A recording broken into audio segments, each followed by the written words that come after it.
President. Senator from Rhode Island. Mr. President, I rise today for the 19th time to discuss the dark money scheme to capture and control our Supreme Court.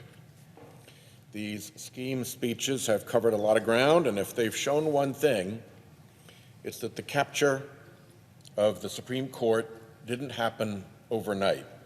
It took years of planning and hundreds of millions in dark money dollars to turn our highest court into a delivery system for far-right special interests. Slowly but surely, these special interests engulfed our Supreme Court. They set up dark money front groups to help confirm hand-picked justices. They swarmed the court with flotillas of phony amici curiae to signal to the justices which way they wanted them to rule. And they built dark money doctrine factories to pump out fringe legal theories for the justices to deploy, as they have. Well, it turns out these weren't the only avenues that right-wing special interests used to influence the Supreme Court. 2 weeks ago, the New York Times, building on earlier reporting by Rolling Stone and Politico, reported that during a private dinner with Justice Alito and his wife in 2014, two far-right activists received advance notice about the results of an important reproductive rights case, the Hobby Lobby case. This was not an ordinary social occasion. Here's what we know. Over more than 2 decades, a man named Robert Schenck invested more than $30 million in a private far-right campaign to lobby the Supreme Court. According to Schenck himself, the goal of this campaign was to embolden the justices to write unapologetically conservative opinions, to actually influence the text of opinions. In pursuit of that goal, these activists set up base camp at a building they purchased across the street from the Supreme Court. From there, they slithered into every nook and cranny they could find, getting to know court employees who could give them special access. To get close to the justices themselves, Schenck's operatives gave big donations to the Supreme Court Historical Society, an odd little organization, but one that provides high-dollar donors with access to the justices at private functions. After meeting the justices at these events, the operatives then set to work emboldening them. They prayed with the justices in their private chambers. They arranged for the justices to meet other far-right activists. Most importantly, Schenck himself says, he encouraged his wealthiest donors to invite some of the justices to meals, to their vacation homes, or to private clubs. According to Schenck, he arranged over the years for about 20 couples to fly to Washington to visit with and entertain Justices Thomas, Alito, and Scalia, the 3 justices who, in his words, proved amenable to these efforts. I've spoken before in these scheme speeches about justices' failure to disclose what they call personal hospitality, and we have found no disclosure of these dinners, visits, and vacations. One couple from Ohio, the Wrights, stood out among the operatives in this plan. This couple not only financed numerous expensive dinners with these justices at what they call DC hotspots, they secured special seats at the court reserved for guests of Justices Alito and Scalia. They hosted Justice Scalia for hunting trips at their Ohio retreat, and they wined and dined privately all 3 of these justices and their spouses. It was apparently at one of these private dinners with Justice Alito that the couple learned about the decision in the pending 2014 case.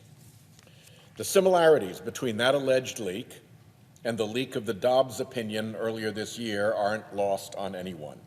Both cases involved women's reproductive rights, and both leaked opinions were written by Justice Alito.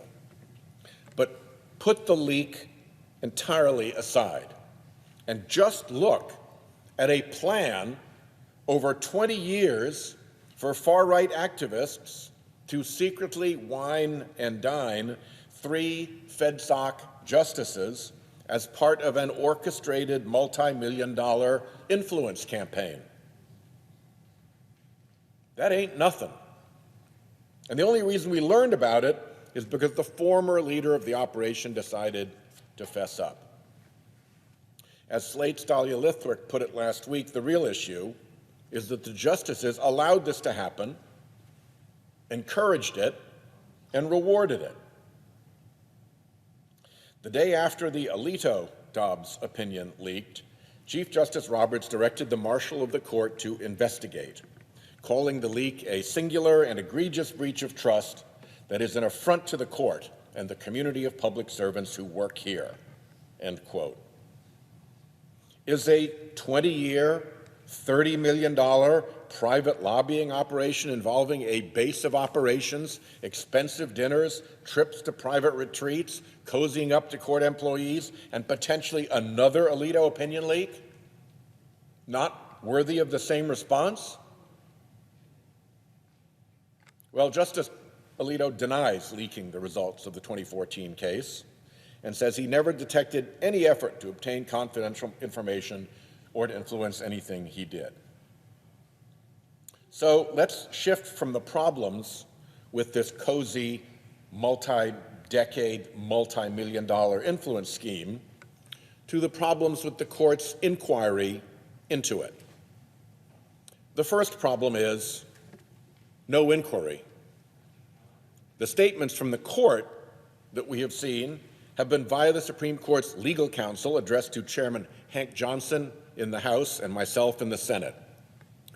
Before the leak stories, Chairman Johnson and I had sent a letter to the court asking it to address this whining and dining influence operation and whether any ethics rules were broken. After the leak story broke, we asked the court to answer similar questions about that story related to the same operation. The court's legal counsel sent 2 letters in response, one that we received right before the leak story broke, and one that came in just a couple of days ago.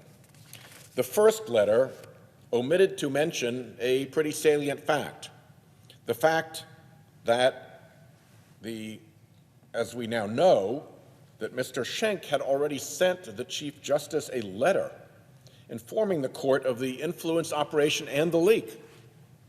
They were already on notice. Well, in a nutshell, the court's first letter back to us said, we have ethics rules. Great. Nice to have ethics rules. But it did not indicate that any inquiry had been made to determine if those ethics rules were violated. And the second letter gave no sign of inquiry either, seeming to repeat Justice Alito's denials from press stories. There is a reason in ethics investigations, in all 3 branches of government, that questions are asked. The reason is that proper questions and answers help get to the truth, and that false statements in that investigation can be punished. A court lawyer fishing quotes out of newspaper stories just isn't the same thing. It is not an inquiry. Not to mention that that response completely ignored the overlay of the $30 million operation and that operation's use of the Supreme Court Historical Society to arrange private meetings with the justices. It ignored the contemporaneous evidence that Schenck, in fact, knew the outcome of the case in advance and had acted at that time on that knowledge. The letter was a masterwork in cherry picking, not a proper inquiry. The obvious second problem is that with no inquiry, there is obviously no independent inquiry. Independence is the hallmark of proper inquiry, whether by a prosecutor or an inspector general or a congressional ethics committee. An independent inquiry would likely not overlook the many possible ethics problems raised by a $30 million private judicial lobbying campaign involving big donors courting Republican justices. One line from this last letter is worth focusing on. Toward the end, the court lawyer says that Justice and Mrs. Alito did not receive any reportable gifts from the Wrights. How does the court's lawyer know that? Did he ask Justice Alito? Do they have a record of that conversation? Did he talk to the Wrights? We don't know the answer to any of these questions because there is no process in place at the court for conducting these kinds of investigations. No process, no independence, no inquiry. Let's assume that the substance of the court's first letter is true. Yes, the court has an ethics code. But even if the court has an ethics code without any provision for a complaint to be delivered, without any provision for inquiry, without any process for enforcement, without any independence, and without any ultimate determination ever being arrived at and reported, that's not an ethics code, that's a wall decoration. Congress understood this point more than 40 years ago when it passed a law mandating a process for federal courts to receive and investigate misconduct complaints against federal judges. That law just doesn't apply to the Supreme Court. So where are we?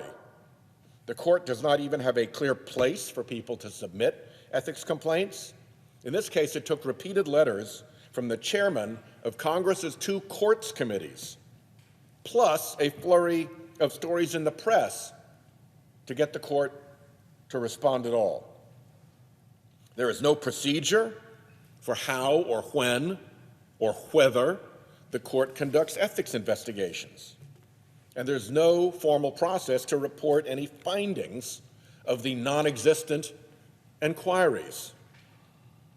The two essential classes that we recall from law school are civil procedure and criminal procedure.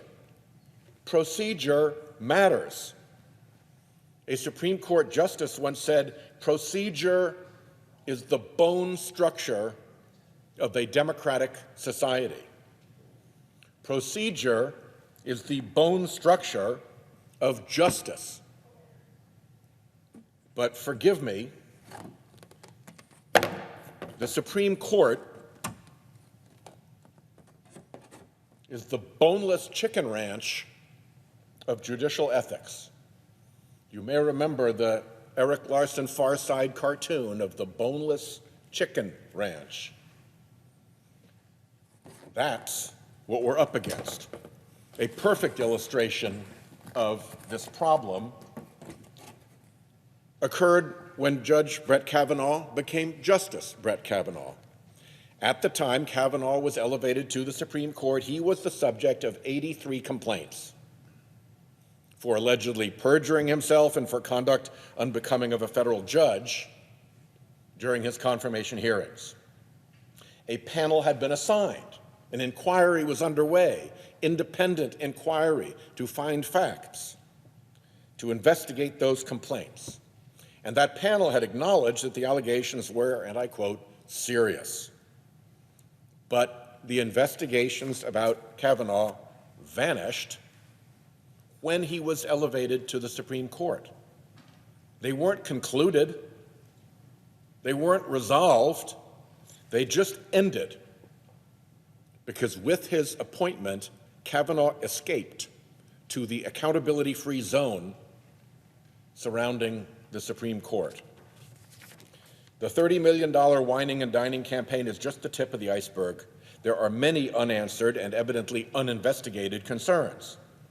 We've heard nothing from the court about whether Justice Thomas violated federal law by refusing to recuse himself from multiple cases implicating his wife's attempts to overturn the 2020 election. We've heard nothing from the court about why the Trump-appointed justices shouldn't recuse themselves from cases where dark money organizations that spent millions getting them confirmed show up, or why those dark money groups shouldn't disclose who's behind them when they show up. We've heard nothing from the court about why Justice Scalia took dozens of vacations seemingly paid for by people with interest before the court without disclosing those trips to the public under the court's disclosure rules. And we've heard nothing from the court about why it's appropriate for Justice Alito to make political statements about world leaders as he did in Rome earlier this year, or show up at Federalist Society pep rallies. Now, I know I've been very persistent about this, but I am not alone in this regard, and I would ask unanimous consent that at the conclusion of my remarks be added these 4 recent articles. First, the Supreme Court has lost its ethical compass. Can it find one fast? By the respected Ruth Marcus, editorial page Washington Post editor. Second, confidence in the Supreme Court is cratering. It needs to adopt a code of ethics, by the editorial board of the Globe. The real problem, third, the real problem with the second alleged leak at the court, the article by Dahlia Lithwick in Slate, and finally, the respected Linda Greenhouse's article in the Atlantic magazine, What in the World Happened to the Supreme Court? Without objection. Thank you. It's well past time for the Supreme Court to join every other court in the land in adopting a real code of ethics, with procedures for enforcing that code that are fair and transparent. Justices should disclose the same gifts and travel that other federal officials are required to disclose, like in the executive branch and in the legislative branch and in the lower courts. And the court should shine a real light on the real interests behind the phony amici curiae flotillas that show up there, just like we require lobbyist disclosure. The justice ought to explain their recusal decisions to the public with a process to help enforce our federal recusal laws. And the guiding principle in all of this should be a rule so old it is in Latin: nemo judex in sua causa. No one should be a judge in their own cause. Is it too late to trust the court that dark money built to take these steps on its own? Is our Supreme Court too permeated with special interest influence to restore itself? If so, that means it's up to Congress. We can accomplish a lot by passing the bill Congressman Hank Johnson and I drafted, the Supreme Court Ethics, Recusal, and Transparency Act. And in the meantime, we will continue to pursue oversight, including oversight of these latest troubling allegations. The people of the country deserve real answers from justices we trust to wield the power of the highest court in the country. We won't give up until we have those answers, so across the street over there, they had better get used to it. To be continued. I yield the floor.